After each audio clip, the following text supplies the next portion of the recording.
So I know you talk a lot about opportunity, and I know you talk about the story of Colleen coming up to you and shedding light on some of the opportunities available to you, and you've sort of turned into a Colleen yourself. Whenever you meet any child or a teenager that's disabled, you ask them, there is so many opportunities for you to play sports, because I guess you know the power of sports and what it can bring.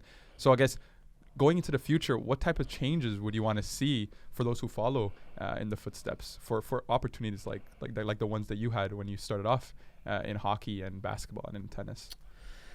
Yeah, I mean, obviously more media coverage is great. I feel like there's so many great organizations in place these days that are doing such an incredible job. Obviously, Hockey Canada is doing a great job of promoting sledge hockey.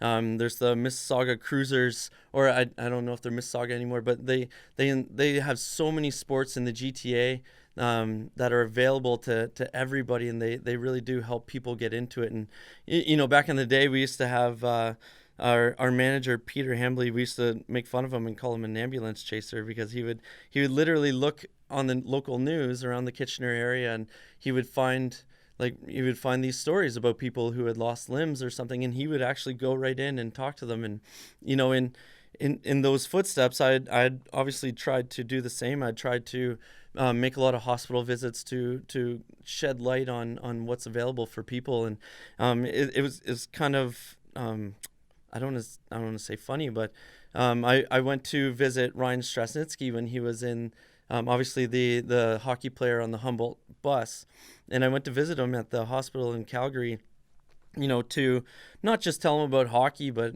all the other sports that I had played that are so inclusive, that have different classifications to, that every disability is needed to win. Like wheelchair basketball needs amputees, and they need paraplegics and everyone in between to be able to go, because you can't have 5 amputees on the court at once. And a lot of sports are like that. And when I went to visit him, he was just like, well, yeah, of course I'm going to play sledge hockey.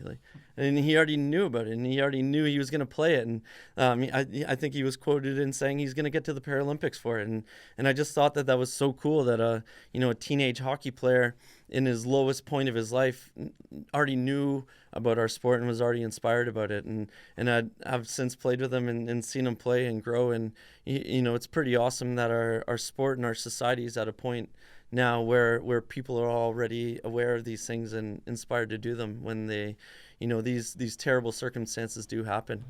Yeah, and that's the thing, is the exposure that you're talking about. That is the opportunity that really needs to be highlighted. It breeds not only inspiration but also tolerance, and people can be exposed to things that aren't necessarily they wouldn't be privy to otherwise. And I think it's really important to penetrate those echo chambers.